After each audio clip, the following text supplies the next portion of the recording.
Assalamualaikum murid-murid. Berjumpa lagi dalam video kali ini, di mana pada hari ini cikgu nak buat review tajuk sejarah tahun 4. Okey, buku teks hari ini kita perlukan buku teks, di mana aktiviti kita hari ini adalah bedah buku teks sejarah tahun 4. Hari ini cikgu nak fokus kepada murid-murid tahun 5 yang nak ingat kembali apa yang telah kita belajar semasa di tahun 4, supaya nanti kita nak masuk tajuk tahun 5 lebih mudah faham, lebih mudah untuk terima apa isi pelajarannya.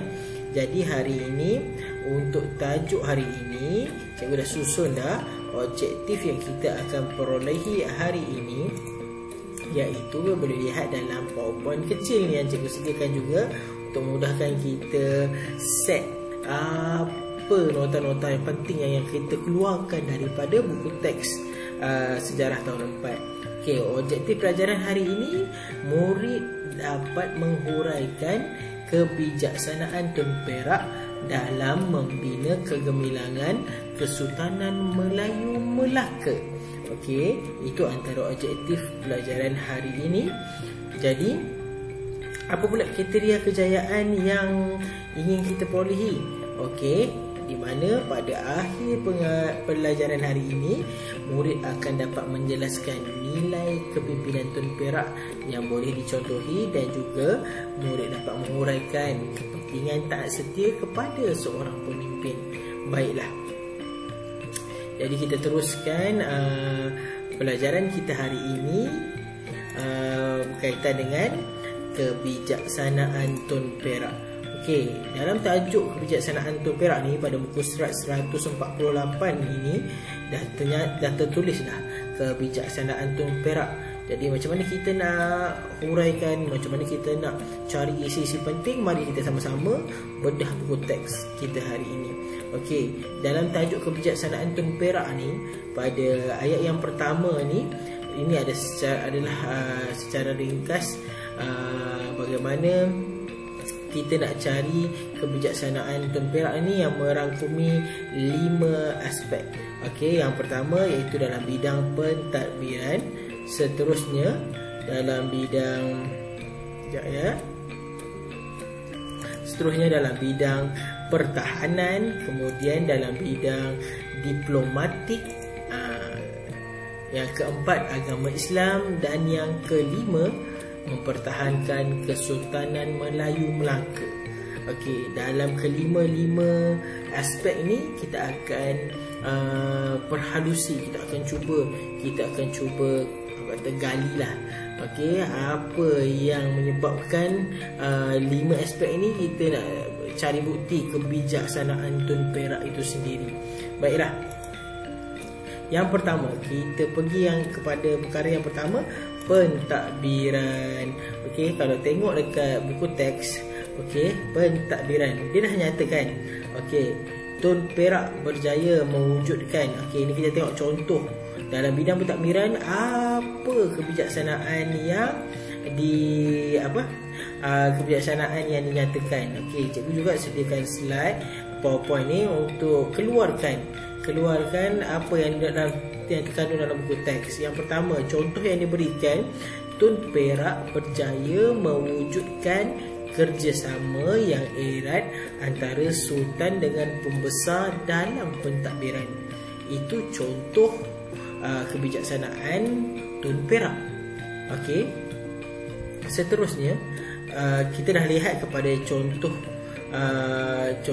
lepas tu kita tengok kepada kesan dia. Apakah kesan bila wujudnya kerjasama antara Sultan dengan pembesar? Okey, kesan dia, kerjasama ini, okey, dah tertulis, kerjasama ini berjaya meluaskan empayar Melaka, meliputi mana? Tanah Melayu ni, gambar ni, Tanah Melayu, Sumatera dan Kepulauan Riau Lingga. Besarnya tanah empayar Melaka suatu ketika dahulu. Baiklah, seterusnya kita pergi ke bidang pertahanan. Okey, buku surat yang seterusnya 147, minta maaf boleh tadi 146, sekarang kita pergi 147. lihat pernyataan dalam buku teks ini berkaitan dengan kebijaksanaan Tun Perak dalam bidang pertahanan. Okey, dalam bidang pertahanan pula kita tengok apa yang cikgu dah keluarkan, dah bantu kamu untuk keluarkan contoh. Okey, dinyatakan Tun Perak mengarahkan supaya jamung dipasang pada setiap pokok bakau di sepanjang pantai. Okey, tengok ni, mana dikatakan jamung. Okey, dalam buku teks ni ada buat satu paparan gambar tentera Siam membatalkan serangkap Tan Melaka, gambar tajuk gambarnya. Okey, jamung ni dia macam obor api ni. Okey, fungsi dia suatu ketika dahulu adalah untuk sebagai macam lampu suluh lah, torchlight. Dulu mana ada torchlight, jadi orang-orang dulu pakai jamung. Okey, di mana ni ada api di atasnya. Okey, jadi apa yang berlaku? Tun Perak mengarahkan supaya jamung dipasang pada setiap pokok bakau di sepanjang pantai. Kenapa? Kesan dia, okey, kesan dia. Apakah kesan bila Tun Perak mengarahkan begitu? Okey, tentera Siam membatalkan hasrat untuk menyerang Melaka. Disebabkan apa? Arahan Tun Perak tadi, tentera Siam tak jadi serang Melaka. Sebab sebelum ni dia ada keinginan untuk serang, untuk dapatkan Melaka. Akibat kebijaksanaan Tun Perak mengarahkan jamung dipasang pada setiap pokok bakau di sepanjang pantai, tak jadi Siam nak serang. Okey, itu adalah sebagai kesannya yang kita tengok. Okey, kita kena tengok, kita soal diri kita, kenapa benda ini terjadi? Dan sejarah kena ada kenapa? Sebab mereka menyangka ramai tentera Melaka telah bersiap sedia di sepanjang pantai tersebut. Dia tahu, banyaknya, dia nampak daripada jauh macam ramai orang. Dah siap sedia, ingat nak serang senyap-senyap. Tiba-tiba jadi macam ni, tak jadilah nak serang.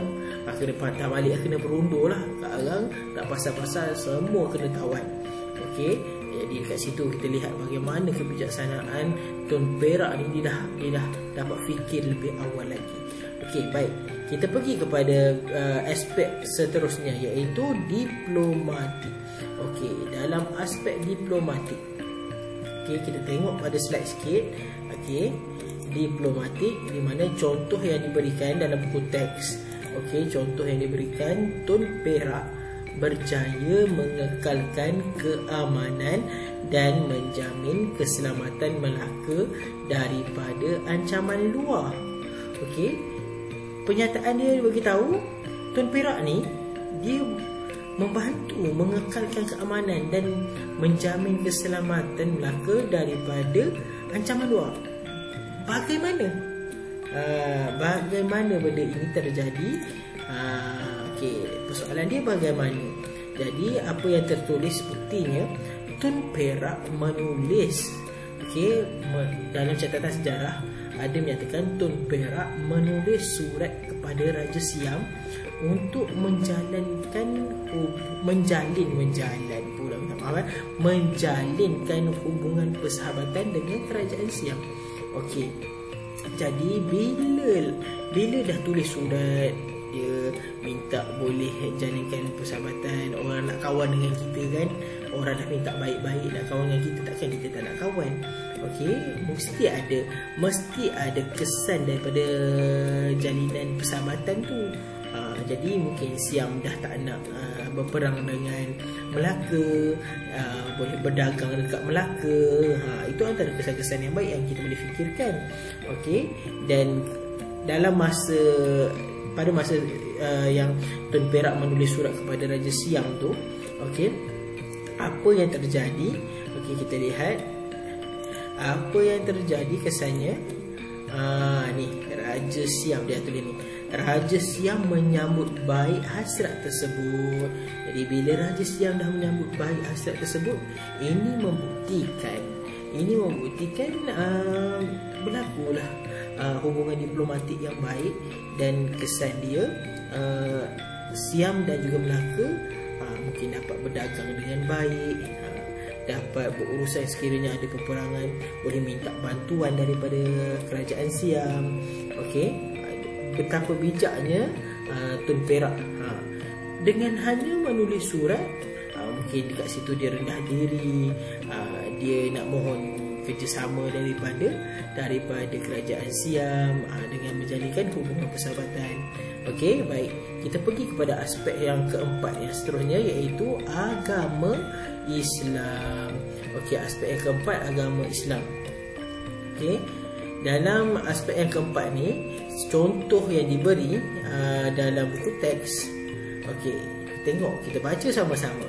Tun Perak merupakan seorang pembesar yang berpegang teguh kepada ajaran Islam. Dikatakan dalam pernyataan, dalam ayat itulah. Dalam ayat itu dia beritahu pembesar merupakan seorang pembesar yang berpegang teguh kepada ajaran Islam ni. Menampakkan Tun Perak ni, kita nak cakap alim pun kena cari bukti lah. Tapi kita boleh kata dia mengamalkan ajaran Islam itu sebaiknya. Okey, dan bagaimana buktinya? Bukti yang kita boleh lihat yang dia mengamalkan ajaran Islam ni dengan baik, saya nyatakan itu bagaimana. Okey, ada pernyataan kat sini, Tun Perak menggalakkan kedatangan ulama ke Melaka dan menasihati sultan. Mungkin dia tak ada dalam ilmu agama ni, dia tak ada banyak ilmu sangat. Jadi dengan cara menggalakkan kedatangan ulama ke Melaka, itu salah satu bagaimana ilmu disampaikan, bagaimana ilmu-ilmu yang berkaitan permasalahan yang dialami oleh sultan itu dapat diselesaikan dengan cadangan yang diberikan, dengan nasihat yang diberikan oleh ulama-ulama yang datang ke Melaka. Okey, tidak kurang pula, tidak lupa pula, ini kesan kepada Tun Perak.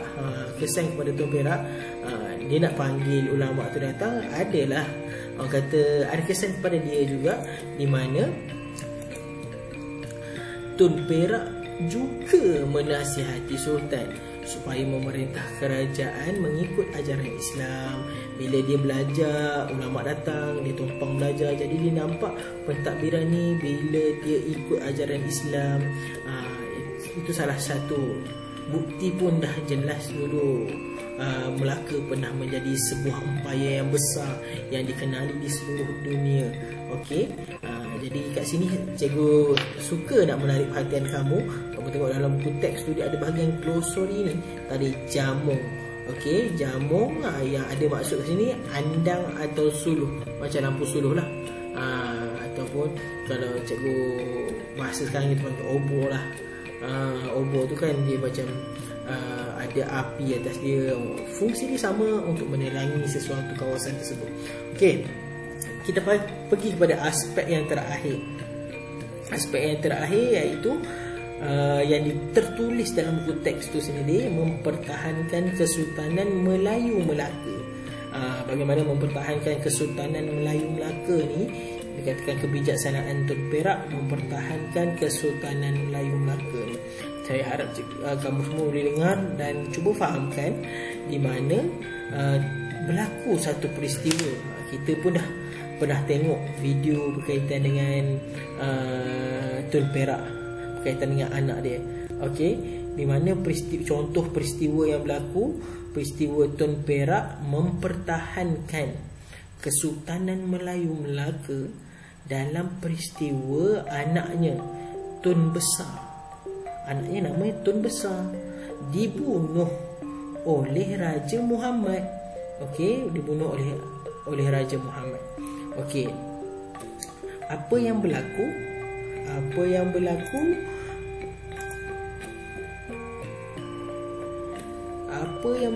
Tun Perak melarang pengikut dia menuntut bela. Dia tak nak rakyat-rakyat mendehaka kepada sultan, dan dia tak nak pasal anak dia rakyat tak setia pada Sultan Melaka. Jadi itu menunjukkan apa yang Tun Perak buat adalah mempertahankan Kesultanan Melayu Melaka. Dalam pelajaran yang lepas kita dah kita dah tahu dah apa yang terjadi pada Raja Muhammad dan kenapa Tun Besar dibunuh oleh Raja Muhammad. Okey, jadi dekat situ kita cuba kupas, kita cuba cari bukti.